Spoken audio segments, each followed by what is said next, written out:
This is not just a story. No, this is a warning. A warning that will send shivers down your spine, make your heart race, and leave you breathless. Are you ready? Because what you're about to hear, it's something that will change the way you see the world forever. Once you hear this story, there's no turning back. Are you prepared? Because I don't think you are.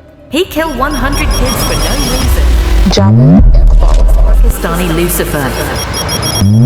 He was Pakistani Lucifer. Javed Iqbal, the killer of 100 kids. He killed 100 kids for no reason.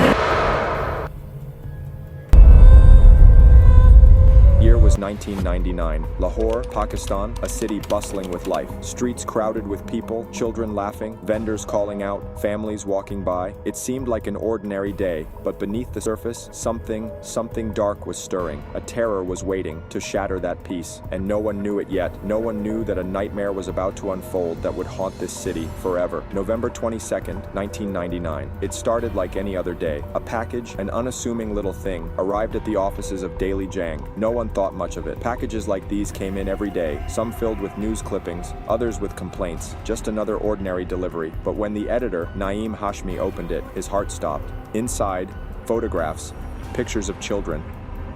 At first, they looked innocent, harmless even. Smiling faces, bright eyes, the kind of pictures you'd see in family albums, the kind that would make any parent proud. But then, he noticed something strange.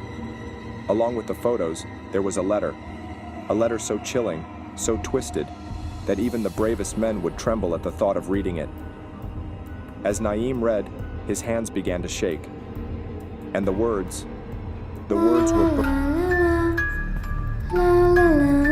"These are the faces of the children I have killed. If you doubt me, you will find their remains in my house, dissolved in acid. The police will never believe you, but if you want proof, come to the address I've given. See for yourself." Just imagine.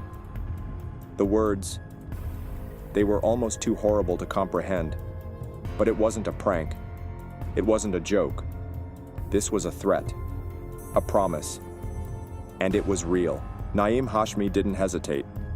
He knew that he had to do something. But what? Who could believe something so monstrous? But this wasn't the time to hesitate.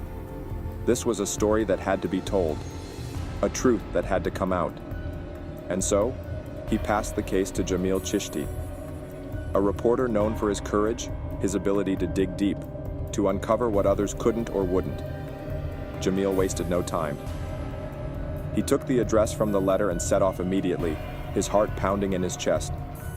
As he made his way through the streets of Lahore, a sense of dread began to settle in. What could he possibly find? Who would be capable of such a thing? The address led him to a house on Ravi Road. Now let me tell you about this house. It didn't look special, no. From the outside, it seemed like any other rundown building in Lahore. Rusted gates, broken windows, neglected by time. But there was something about it. Something that made the hairs on the back of Jamil's neck stand up. Something felt wrong. Something was waiting for him inside. Jamil stood there at the gate, staring at the house. It was so quiet. Too quiet. He could almost hear his own heartbeat. Thump. Thump. Thump. He could feel the weight of the moment pressing on him. But he didn't turn back. He climbed over the gate and walked in. Inside, everything was dead silent. You could feel the darkness in the air. The kind of silence that suffocates you, makes you feel like something is lurking just behind your back. As he walked through the house, the air was thick, heavy with the scent of decay. Every step he took seemed to echo, like a warning. Like the house itself was breathing, waiting for something. Waiting for him. And then, he saw it. Shoes. Not just a few, no. Hundreds of shoes. Children's shoes. Scattered across the floor. Piles of them. No adult shoes, no men's shoes. Just children's shoes. Their tiny soles, worn down from running, jumping, playing. But now, they lay lifeless, empty. And there was something even more disturbing.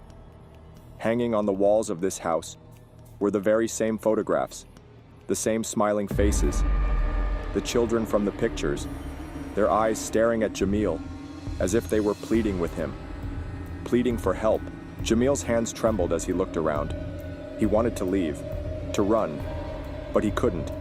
He had to find out the truth. He had to know. What was this place? Then it hit him. Metal drums, large metallic barrels, all sealed tightly, the kind you might use to store something. Dangerous. Jamil's heart raced. His mind screamed at him to stop, to turn back, to forget what he was doing, but he couldn't. He approached one of the barrels, and with shaking hands, he pried it open. And when he did, the smell hit him like a hammer. It was a stench so foul, so nauseating that it made him want to vomit. Rotting, decaying, sickening. When he was finally arrested, the police discovered something truly horrifying. More than 100 bodies of children, dissolved, broken down, and hidden. No one believed it at first. How could they? But the truth was there, staring them in the face. He was a monster. And the most terrifying part? He did it all in the open, for years, and no one suspected a thing. The worst part? If Jamil hadn't gone to that house, if he hadn't uncovered the truth, how long would this nightmare have gone on? How many children would have been taken? How many would have died without anyone ever knowing? So ask yourself, how many monsters are out there, hiding in plain sight? How many lives are being destroyed while we look the other way? Once you hear this story, you can never forget it. It changes you. It leaves you with a question that will haunt you forever. Are we really safe? Because sometimes, evil doesn't lurk in the shadows. Sometimes it's standing right in front of us, disguised as something ordinary.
This story also teaches us the importance of open and safe communication between parents and children.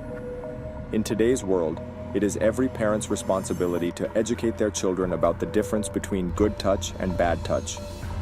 Children should be taught that if anyone makes them feel uncomfortable or violates their personal space, they might hesitate to inform their parents or a trusted adult. It is crucial for parents to listen to their children, take their concerns seriously, and make them feel safe. Protecting children is not just a duty, but a moral obligation. By creating a secure and understanding environment at home, parents can empower their children to speak up without fear. Remember, the best way to bring change is by starting with ourselves. Through education and awareness, we can contribute to making our homes, neighborhoods, and communities safer for everyone.